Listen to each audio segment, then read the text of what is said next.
구약성경 역대하 2장 1절. 솔로몬이 여호와의 이름을 위하여 성전을 건축하고 자기 왕위를 위하여 궁궐 건축하기를 결심하니라.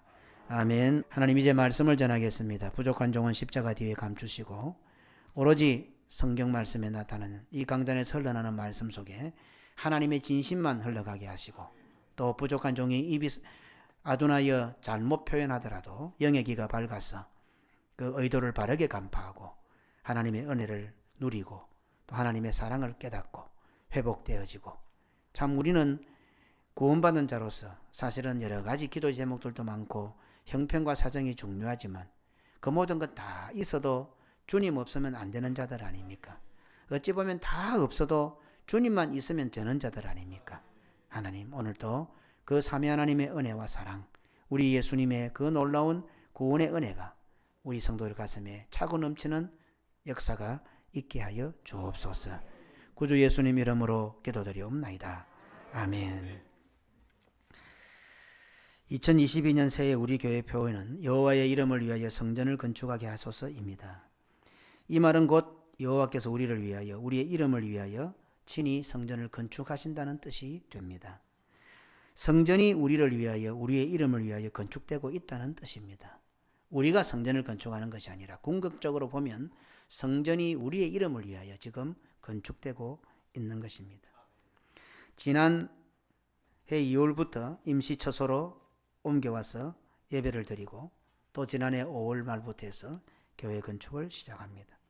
300번째 운동을 실시하여 온 교회 성도들이 참여하고 새해를 맞이하면서 골조 공사가 끝나고 실내 공사, 외부 공사가 한창입니다. 그래서 앞으로 조금 더 정리가 되고 하면은 각 층마다 또 교회 구석구석마다 아마 할 것들이 있고, 또 교회 주보에 한번 전체적으로 필요한 것들을 제가 적어 올려보겠습니다. 성도들이 뭐라도 한 가지씩은 꼭 하시기 바랍니다. 하시고, 이제 뭐 요가이면 기회가 없으니까, 그죠? 뭐라도 꼭 교회에 이제 처음 들어갈 때에 마치 이스라엘 백성들이 하나님의 성소, 성막을 지을 때에 온갖 것들을 너무 많이 가져와서 나중에 모세와 아론이 가지고 오지 마라 할 정도로 그런 어떤 기쁨과 즐거움이 있었으면 좋겠다 싶습니다. 자, 어떻습니까? 이런 우리 교회 공사를 쭉 볼 때에 우리 고신교단뿐만 아니라 부산교계까지 우리 고신교회 건축을 위해서 기도하고 살아계신 하나님의 은혜와 능력을 발견하고 남들의 입에서 간증까지 하게 됩니다. 우리 교회인데 다른 곳에 가서 어느 교단의 무슨 모임에 가서 앉아 있으면 저가 이야기를 안 하는데 우리 노예 다른 교회 장로님들이 고신교회는 어떻고 저떻고 어떻게 건축하고, 오히려 다른 사람들의 입에서 우리 교회의 하나님의 은혜를 간증을 하는 그런 모습들을 보게 됩니다. 어떻습니까? 교회를 건축하고 또 교회를 건축하면서 우리가 여호와의 이름을 위한 것 같습니까? 아니면 여호와께서 교회를 건축하는 이 중에 우리의 이름을 위하신 것 같습니까? 여호와의 이름을 위하여 성전을 건축한다는 표어를 말하면 말할수록 여호와 하나님께서 우리의 이름을 위하여 일하신다는 것을 체험할 수가 있습니다. 물론 앞서간 모든 믿음의 조상들은 하나님을 위하여, 하나님의 이름을 위하여, 하나님의 말씀과 명령을 위하여 목숨까지도 아까워하지 않고 살았던 자들입니다. 하지만 그렇게 살았던 믿음의 조상들의 이름이 오늘 어떻게 되어 있습니까? 믿음의 사람들은 자신의 짧은 한평생을 하나님께 순종했다는 위대한 명분을 얻었고, 동시에 그 순종을 통하여 하나님의 구원 역사를 성취하고 개성한 아름다운 이름들로 우리들에게 개성되고 있습니다. 믿음의 사람들이 여호와를 위하여 라고 외치고 외칠 때마다 오히려 하나님께서는 그런 믿음의 사람들의 이름을 더 아름답고 더 위대하게 만들어주고 계셨습니다. 그러므로 성도들이 삼위 하나님의 이름을 부르는 것만으로도 그 이름에 보장되어 있는 무한한 사랑과 은혜와 보호를 받게 된다는 사실을 깨닫게 됩니다. 사탄 마귀가 제일 무서워하는 이름이 예수입니다. 그러니까 성도에게 제일 힘이 되고 능력이 되는 말도 예수일 수밖에 없습니다. 성도가 하나님의 영광을 위하여 산다는 것은, 예수를 위하여 산다는 것은 하나님의 영광이 예수 그리스도께서 우리 성도들의 힘이 되고 능력이 되신다는 뜻이요, 예수를 위하여라는 말은 결과적으로 나를 위하여, 우리를 위하여라고 할 수가 있습니다. 이렇게 볼 때에 성도가 그리스도와 복음과 교회를 위하여 산다는 것은 곧 그리스도와 복음과 교회가 우리 성도들의 힘과 능력이 되고 삶의 이유가 된다는 것이며 결과적으로 우리 모든 성도들을 유익하게 하는 것이 됩니다. 여호와의 이름을 위하여 일할 때 우리가 마치 여호와를 위하는 것 같지만 궁극적으로는 우리를 위하여, 성도들을 위하여, 고신 교회를 위하여 라는 말이 된다는 뜻입니다. 성도가 세계를 교골하여 복음 전하는 일과 각자 맡은 사명을 위하여 사는 것은 단순히 헌신, 충성, 봉사, 희생한다는 차원의 정도가 아니라 복음을 위한 선교와 성도로서의 맡은 사명들이 결과적으로 나를 유익하게 하고 존재의 의미를 찾게 하고 삶의 가치를 부여하며 전적인 하나님의 은혜, 하나님의 축복 속에 산다는 뜻이 된다는 겁니다. 오늘 우리 모은 권사님하고 제가 기도하면서 갑자기 기도 가운데 그런 생각이 나요. 하나님, 우리 권사님 믿음 없으면 이 세상에 살 이유가 없습니다. 정말 고달픈 인생을 삽니다. 이 노구에도 할 일이 너무 많고 단 한순간도 어찌 보면 한평생 자기를 위해 사는 인생이 한 번도 없습니다. 눈 감을 때까지 자식 걱정해야 되고 자기 하고 싶은 것 하는 시간이 한 번도 없습니다. 결국 어떻습니까? 믿음으로 신앙으로 산 그것이 권사님을 지켜줬고 오늘까지 버티게 해준 거예요. 우리가 하나님을 위하여 사는 것 같습니까? 교회를 위하여 헌신하는 것 같습니까? 세계 선교를 위해서 많은 희생을 하는 것 같습니까? 천만에요. 우리가 그리스도를 위하여 복음을 위하여 선교를 살아갈 때에 그리스도께서 우리를 지켜주시고 우리가 살아가는 삶의 가치를 주시고 명분을 주시고 살아야 할 이유를 주시는 거예요. 막상 내 속에 예수가 없다고 생각해 보세요. 우리가 주님을 믿는 믿음이 없다고 생각해 보세요. 우리가 어떤 일이 벌어질 것 같아요. 맹지고 구석진 땅이어서 그저 주어도 가져가지 않던 땅이 개발되어 대박을 터뜨리고 상상을 초월하는 부를 창출하는 경우들을 간혹 보게 됩니다. 그러다 보니 많은 사람들이 이제는 그럴 가능성만 보여도 땡빛을 내어서 그런 땅을 구입하려 달려듭니다. 수많은 사람들이 빚을 내어서라도 아파트나 주식이나 코인을 사는 이유는 그것에 따르는 막대한 수익과 이익이 보장되어 있는 것 같아서 그렇습니다. 손해보고 망한다면 누가 그렇게 하겠습니까? 수많은 경우에 사기를 당하고 쫄딱 망하고 어려움을 겪는다는 사실을 잘 알면서도 정작 자신에게 미끼가 다가오면 흔들리고 넘어가고 물게 되는 경우를 보게 됩니다. 그런데 그 결과가 확실하다고 한다면 어떤 희생이나 손해나 억울함이 있어도 어떻습니까? 즐겁잖아요. 지금 당장 나에게 출혈이 있고 나에게 손해가 있어도 그 결과가 수십 배 수백 배로 다가온다면 당연히 해야죠. 확실하다면 해야죠. 그냥 합니까? 억지로 합니까? 아닙니다. 자원해서 합니다. 눈에 불을 켜고 합니다. 마태복음 13장 44절에 천국은 마치 밭에 감추인 보화 같으니 사람이 이를 발견하고 숨겨두고 기뻐하여 돌아와서 자기의 소유를 다 팔아 그 밭을 샀느니라. 만약 우리가 이런 밭을 발견해서 이 밭을 사기 위해서 소유를 판다고 하십시다. 어디 산에 등산을 갔는데 조그마한 밭을 구석진반, 응달진반 아무도 쳐다보지 않는 밭에 어쩌다가 툭 파다 밑에 막 금괴가 한 그 숨어 있다. 그러면 그 땅을 살려고 하면 어떻게 했습니까? 그 잘 묻어놓고 표시 안 나게 해놓고 조마조마하면서 돌아와서 어쨌든 그 땅을 살려고 하지 않겠습니까? 이때 그 땅을 살려고 내 소유를 팔고 빚을 내고 이걸 써갖다가 헌신이다 희생이다 표현할 수 있습니까? 손해라고 말할 수 있습니까? 그 밭을 사기 위해서 은행 대출을 내고 빚을 내는 것은 희생이 아니잖아요. 헌신이 아니잖아요. 더 좋은 결과가 지금 기다리고 있기 때문에 당연히 무슨 수를 써서라도 밭을 구입하기만 하면 지금 내가 하는 모든 수고는 수고가 아닙니다. 비교할 수도 없습니다. 그러기에 감추인 보화를 발견한 사람은 기뻐서 자기의 소유를 다 팔았던 겁니다. 사실 이 말씀은 하나님께서 우리를 보화로 보시고 자신의 독생자 아들까지 다 팔아버리신 하나님의 사랑을 말씀하고 있습니다. 하나님께서 우리를 보화로 보신 거예요. 보배로 보신 거예요. 그리고 우리 살라고 하늘 보좌도 팔고 자기 아들도 팔고 그리한 하나님의 사랑을 지금 말씀하고 있는 성경 구절입니다. 지금 이 자리에 앉은 우리는 어느 정도의 가치가 있을 것 같습니까? 다른 사람이 나를 어느 정도 가치로 매겨줄 것 같습니까? 비록 지금 나는 맹지이지만 언젠가 개발되어 대박을 터뜨릴 정도의 가치가 있어 보입니까? 지금은 누가 나를 알아주지 않은 것 같아도 언젠가는 지금은 맹지 같아서 그늘진 곳에 응달진 곳에 섞이진 곳이라서 알아주지 않는 것 같지만 언젠가는 한번 대박을 터뜨리고 온천이 터지고 그 안에서 금괴가 나오고 어떻습니까? 자기가 자신을 볼 때 그런 가치가 있어 보입니까? 나는 과연 밭에 감추어져 있는 보배가 맞습니까? 아니면 나는 지금 밭에 감추어져 있는 돌불이나 폐기물은 아닌 것 같습니까? 나 자신이 나를 평가해 볼 때에 오늘 각자 한번 평가해 보세요. 남들 평가는 하지 말고 내가 나를 평가할 때 보배가 맞습니까?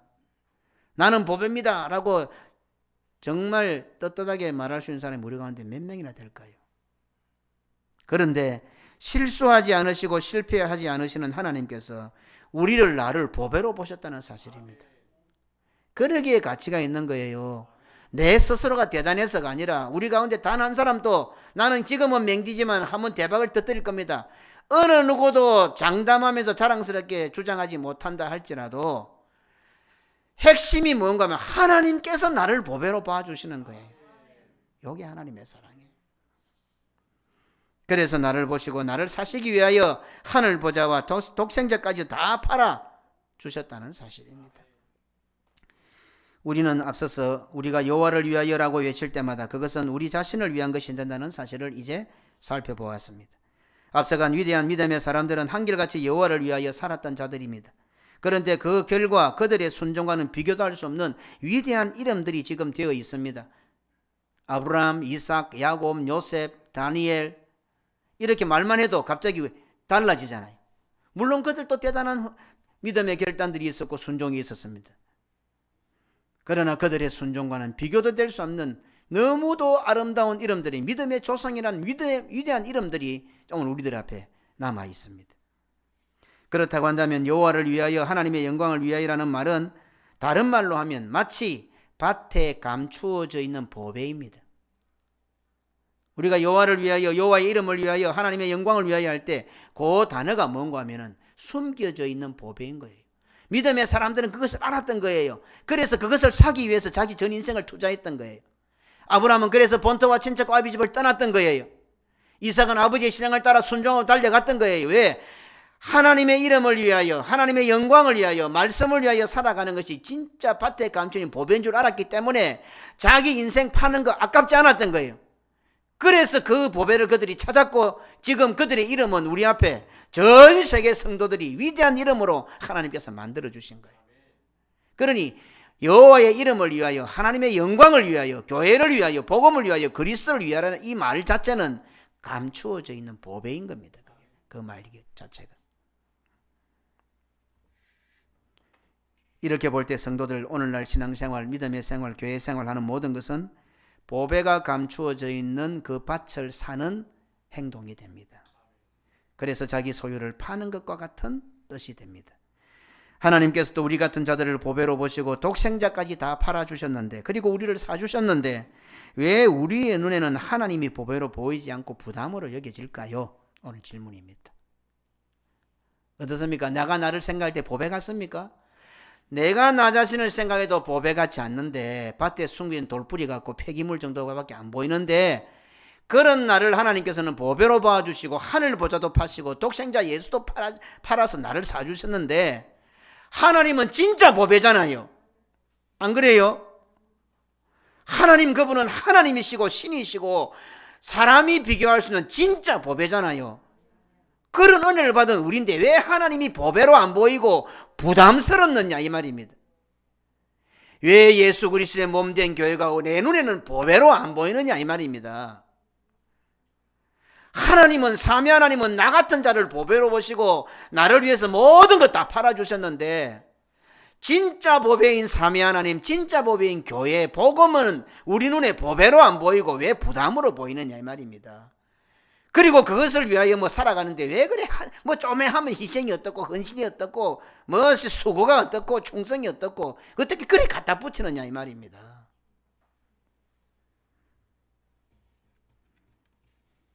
사실 하나님 아버지께서 나를 사시기 위하여 우리를 사시기 위하여 기뻐하시면서 자기 아들을 파셨지만 실제로는 하나님 아버지 많이 아팠습니다. 우리 구원하시려고 자기 아들을 십자가에 내달았지만은 하나님은 자신은 정작 많이 아팠어요. 피눈물이 났어요. 그래서 예수님께 십자가 달리실 때에 그때 돌아가 운명하실 때 어떻게 해요? 땅이 흔들리고 하나님의 사지가 흔들린 거예요. 바위가 터지고 하나님 아버지의 심장이 터진 거예요. 우리같이 부족한 부모들도 어떻게 해요? 아버지도 자식이 아픈 것보다 내가 대신 아프기를 원하고, 내가 죽어도 고개 안 숙이지만 내 자식 때문에는 고개를 숙이는 것이 아버지 아닙니까? 완벽한 완전한 하나님 아버지신데 자기 아들이 짐승처럼 죽어가는데 어떻게 마음이 편하겠어요? 그래서 땅이 흔들렸던 거예요. 아버지가 몸서리를 쳤던 거예요. 자기 아들이 죽어가는, 완전한 아들 예수가 죽어가는 장면에서 하나님의 심장이 터졌던 거예요. 누구 때문에? 우리 때문에. 우리 구원시키시려고 하나님께서 기뻐 자원하여 하셨지만 하나님 정작 그 하나님은 너무 아프셨던 거예요. 이 성경 속에 한번 흔들어 보세요. 흐르는 게 다 하나님 눈물밖에 없어요. 이 안에는 하나님의 눈물이 가득 고여 있어요. 눈물이.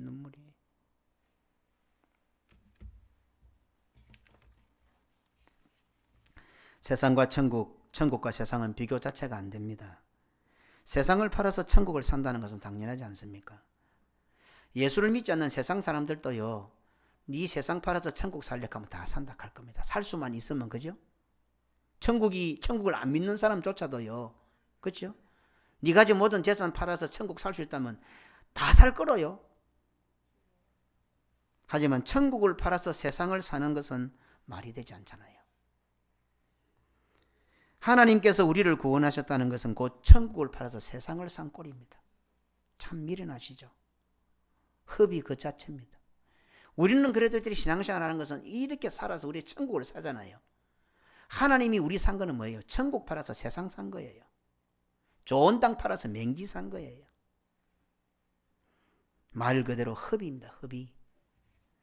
하나님께서 왜 그렇게 하셨겠습니까? 하나님께서 시세를 몰라서 그래 하셨습니까? 진짜 하나님 눈이 어두워서 그랬습니까? 아닙니다. 하나님은 실수하지 않습니다. 하나님은 실패하지 않으십니다.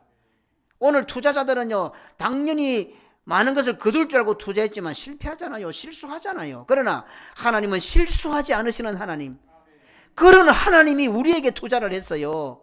천국을 팔아서 우리를 샀어요. 왜 그렇게 하셨습니까? 오직 하나밖에 없는 거예요. 당신을 사랑하셨어. 우리를 사랑하셨어. 나를 사랑하셨어. 그 사랑에 콩깍지가 씌어서 하늘 보자보다도 우리가 사랑스러웠어. 이래도 우리가 구원받고 예수 믿고 사는 것이 별거 아닙니까? 그러면 내 기본 감정대로 아무 딴 해도 되는 겁니까? 창세 이후로 가장 말이 되지 않는 허비를 하시는 분이 하나님이십니다. 우리를 사랑하신다는 콩깍지가 눈에 씌어 무모한 투자를 아낌없이 하시고 끝도 없는 허비를 하시고 밑 빠진 독에 사랑이란 물을 끝도 없이 붓고 지금도 붓고 계시는 거예요. 어지간하다 손 빼야 될 거 아니에요. 나 자신을 보세요. 내 자신에게 이 정도 되면 계속 투자하고 싶겠어요. 아이고 해도 안 되겠다. 빨리라도 그만두는 게 남는 거다. 우리를 향해서 하나님은 끝도 없이 투자하시. 죽을 때까지 투자를 하신다. 내가 그럴 만한 가치가 있어 보입니까? 내 가족들도 나를 안 믿는데, 평생을 하는 성도들도 나를 안 믿는데 하나님은 끝까지 믿어주시는 거예요. 끝까지 사랑하시는 거예요. 끝까지 밑도 끝도 없이. 그런 은혜를 누리고 있는 자들이 바로 우리들입니다. 그런데 우리는 그 하나님을 향하여 하는 모든 일이 희생이니 헌신이니 충성이니 아픔이니 억울함이니 괴로움이니 부담이니 꼭 이렇게 표현을 하게 된다 이 말입니다. 그러다가 조금 더 열심인 자들을 보면 너나 할 것 없이 허비한다고 분노를 표출합니다. 마태복음 26장 7절로 8절에 한 여자가 매우 귀한 향료 옷값을 가지고 나와서 식사는 예수의 머리에 부으니 제자들이 보고 분개하여 이르되 무슨 의도로 이것을 허비하느냐. 마다들은 아버지를 향하여 분노를 표출합니다. 누가복음 15장 28절에 그가 노하여 들어가고자 하지 아니하거늘 아버지가 나와서 권한대. 커녕 엘리압은 다윗에게 분노를 발했습니다. 대노를 표출했습니다. 사무엘상 17장 28절에 커녕 엘리압이 다윗이 사람들에게 하는 말을 들은지라 그가 다윗에게 노를 발하여 이르되 네가 어찌하여 이리로 내려왔느냐? 들에 있는 양들을 누구에게 맡겼느냐? 평소에 양이나 옳게 지켰습니까? 나는 네 교만과 네 마음의 완악함을 아노니 네가 전쟁을 구경하러 왔도다. 그냥 허비한다고 말하는 정도가 아닙니다. 화를 냅니다. 분개합니다. 분노합니다. 대노합니다. 진노합니다. 분기탱천하여 노를 바랍니다. 이렇게 분노할 힘이 있으면 여호와의 이름과 하나님의 백성이 이스라엘을 모욕하는 골리앗을 향하여 분노해야 함이 마땅하지 않습니까? 그런데 지금 엘리압은 막내 동생 다윗을 향하여 노를 바라고 있습니다. 분노하고 있습니다. 맏아들이 누리고 있는 모든 것은 다 아버지의 것이 아닙니까? 다른 사람도 아니고 죽은 줄 알았던 세상에 하나밖에 없는 동생이 돌아왔습니다. 그 동생을 위하여 잔치를 베풀었다고 화낼 일입니까? 오히려 아버지는 화가 나서 내 눈에 흙이 들어와도 저놈 안 본다. 방에 들어서 문을 꼭 닫고 들어있고, 큰아들 장남이 나가서 동생의 모든 잘못은 제 때문이니 아버지의 문 열어주시옵소서. 아버지의 화를 푸시옵소서. 그래도 저놈이 죽은 줄 알았는데 돌아오지 않았습니까? 앞으로 저놈 잘못한 거 제가 다 갚을 테니 아버지 문 열고 동생 좀 받아주시옵소서. 동생을 맞이하는 모든 준비는 제가 다 알아서 하겠습니다. 이렇게 해야 되는 거 아닙니까?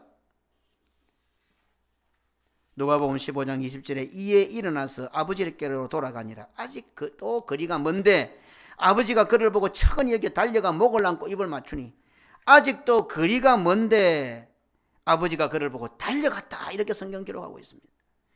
아버지가 채통도 지키지 않고 달려갔습니다. 그 시대 때 그 긴 겉옷을 입고 있는 아버지가, 그 동네에서 유지인 아버지가, 그 양반이 채통도 지키지 않고 달려갔습니다. 왜 그랬을까요? 반가웠어요. 저는 새로운 묵상이 떠올랐습니다. 아버지 마음에 돌아오는 둘째 아들이 큰 아들 눈에 먼저 띄을까 싶었어. 아버지가 달려간 것 같아요. 억장이 무너지는 같은 마음이 듭니다. 나는 전에는 아버지가 아들이 돌아오니까, 살아 돌아오니까 반가워서 뛰간 줄 알았어요. 근데 지난 시간에 이 말씀을 묵상하는데 탁 떠오르는 게, 큰아들 눈에 먼저 띄을까 싶었어. 만약에 큰아들이 동생을 먼저 발견하면 절대로 집으로 돌아오지 못하고 아버지께로 오지 못할 것 같아서 아버지는 채통도 지키지 않고 노구에 백발을 흩날리며 달려간 것입니다. 어찌 마음이 아프든지 아버지 마음이 새롭게 다가오는 거예요. 큰아들이 먼저 발견하면 돌아오는 동생을 돌려보낼 것 같았어. 오늘날 한국교회를 들여다볼 때에 교회의 맏아들 장자로 부름받는 자들이, 동생들이 집으로 돌아오지 못하게, 아버지의 품에, 하나님 아버지의 품에 안기지 못하게 막고 있는 것 같다는 생각은 안 드십니까? 특히 오늘날 우리 고신교회는 묵은 띠들이 많습니다. 박힌 돌들이 많습니다. 박힌 돌들이 버티고 앉아서 들어오는 성도들 막고 있는 것 같지는 않습니까? 오늘날 한국교회의 부모된 성도들의 모습을 들여다볼 때에 사랑하는 나의 자녀들을 잘 양육해야 할 부모들이 오히려 자녀들이 교회로 돌아오지 못하게 하고 하나님 아버지의 품에 안기지 못하도록 막고 있는 부모가 되고 있다는 생각은 안 하십니까? 오늘날 신학과 연계를 들여다볼 때에 말씀을 맡은 자들이, 말씀을 맡아 아버지께로 인도해야 할 자들이 인본적이고 세속적으로 변질되고 자기 인간 본위주의로 변질되어 하나님 아버지께로 가는 길을, 성도들이 하나님께로 바르게 가야 되는 그 길을 막고 있다는 생각은 안 드십니까? 향유 부은 여인을 향한 제자들의 반응을 보십시다. 다른 사람도 아닌 자신들의 인생을 올인해서 추종해서 따르고 있는 주군이 아닙니까? 자신들의 예상대로라면 곧 로마를 멸망시키고 장차 이스라엘의 새로운 왕, 새로운 다윗왕이 될 자신들의 스승 예수이지 않습니까? 그런 귀한 분에게 한 여인이 와서 머리에 향유를 붓습니다. 그런데 제자들이 허비한다고 노를 바랍니다. 분개합니다. 화를 내고 분노하고 분개하고 대노합니다. 다른 사람 아니에요. 자기들의 인생을 올인해서 지금 따라가는 선생님이에요. 자기들 사고방식으로 있으면 곧 이분이 이제 로마를 몰아내고 이스라엘의 왕으로 등극하시고 제2의 완전한 다윗왕이 되실 분이에요. 얼마나 귀한 분이에요. 그런 분에게 이름도 없는 여인 하나가 다가와서 향유를 부었다고. 그걸 보고 오늘날 사람들이 1년치 봉급이 어떻고 어떻고 갖다 붙이는데, 그런데 그를 추종하고 따르는 제자들이 지금 붕괴하고 있는 거예요. 가룟 유다만 그런 거 아닙니다. 가룟 유다를 대표해서 모든 제자들이 화를 냈어요. 그러면 어떻습니까? 지금 여인이 와서 예수님 머리에 향유를 부었습니다. 향유가 쭉 타고 내려갑니다. 그런데 제자들이 왕 나서가지고 예수님 중간에 앉혀놓고 그 여자한테 이렇게 허비하느냐고 말이야. 이거 말이야 팔아갖고 가난한 사람 나눠주면 얼마나 좋은 일 할 수 있는데 어디 쓸데없이 낭비하고 허비하느냐고 지금 과음을 지르고 화를 냅니다. 그러면 그 앞에 지금 향유가 쭉 흘러니 예수님 입장이 뭐가 됩니까? 한번 생각해 보셨어요? 지금 여인은 나와서 뭐 향유를 붓고 예수님의 머리부터 향유가 쭉 타고 내려오는데 제자들이 갑자기 화를 내가지고 여자 보고 막 나무라고 난리가 났습니다. 신앙과 믿음을 떠나서 적어도 자기 스승이잖아요. 조용히 불러내가 저쪽 가서 숨은 데서 뭐 말을 하던가. 여인을 뭐락한 겁니까? 예수님을 뭐락한 겁니까?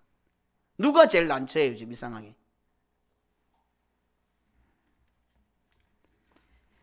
혹 세상 사람들이 지나가는 사람들이 그런 장면을 보고 잔소리를 한다면 잘 모르겠습니다. 블레셋 군사들이 어린 다윗의 행동을 보고 화를 내면서 비웃으면 또 모르겠습니다. 동네 사람들이 동네 어른인 아버지의 행동을 보고 화를 낸다면 모르겠습니다. 가난한 사람들이 세상의 똑똑한 철학자들이 이 여인을 보고 비판하면서 잔소리를 한다면 또 모르겠습니다. 다윗의 형이 아닙니까? 아버지의 장자가 아닙니까? 예수님의 제자들이 아닙니까? 사람이다 보니 서로 좀 다투다가도 골리앗이 오면 싸우는 거 멈추고 같이 골리앗하고 싸워야죠. 그런데 지금 엘리야분 보세요. 골리앗하고 싸우러 나가려고 하는데 다윗 보고 뭐라고 있어요.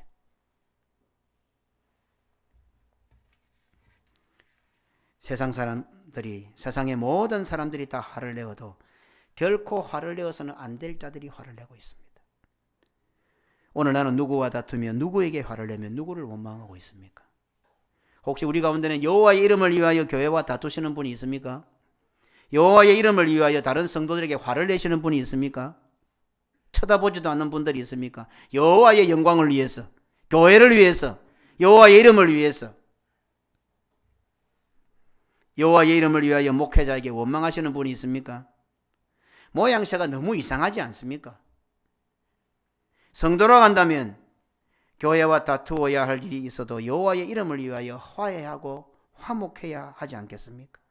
성도라고 한다면 다른 성도에게 당연히 화를 낼 일이 있다 하더라도 여호와의 이름을 위하여 참고 이해하며 기다리고 용서하고 해야 하지 않겠습니까? 성도라고 한다면 목회자에게 원망할 일이 있어도 여호와의 이름을 위하여 오히려 기도하고 부족한 부분을 감사하며 돕고 협력해야 하지 않겠습니까? 그런데 어떻습니까? 여호와의 이름을 위하여 교회를 대적합니다. 교회와 다툽니다.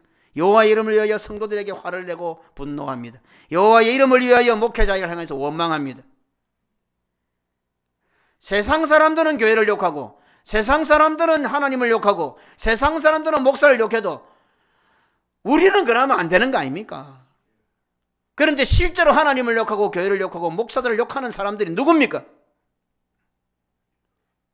하나님을 무시하고 교회를 무시하고 오늘날 목사를 무시하는 사람들이 누구인 것 같아요?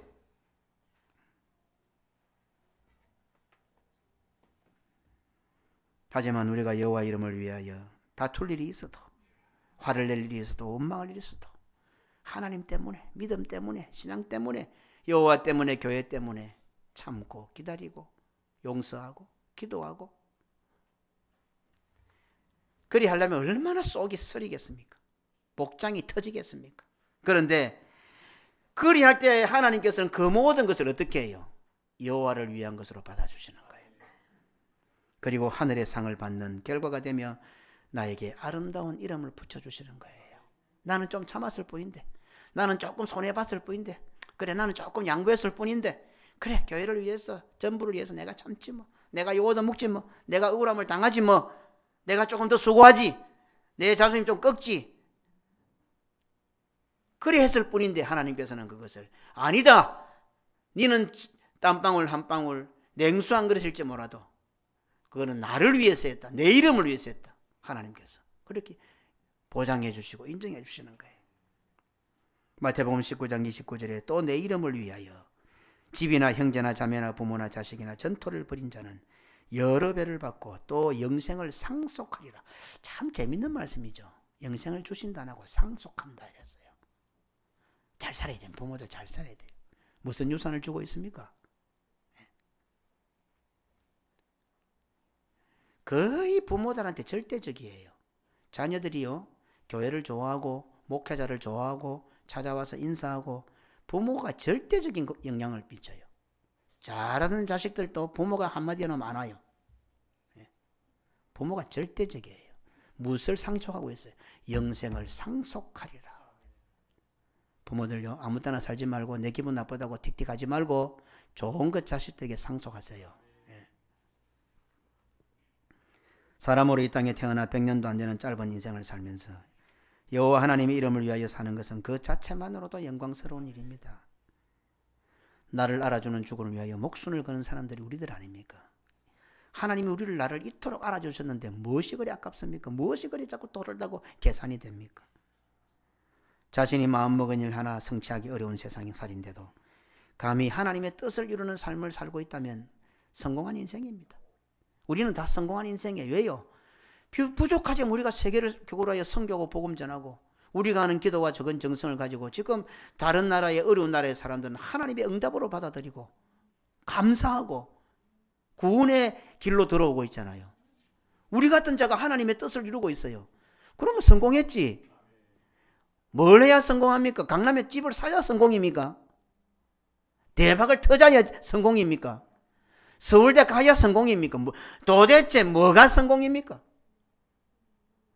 전부 다 목표가 대통령이 된다, 의사가 된다, 판검사가 된다. 이게 목표니까네. 되고 나면 성공이 끝나버서. 다 나쁜 짓 하고 있는 거야. 다 나쁜 짓 하고 있어. 잘 가르쳐요. 자녀들한테. 선생님 되라, 판검사 되라, 의사 되라 하지 말고 네가 의사가 되어서 어떻게 해야 된다.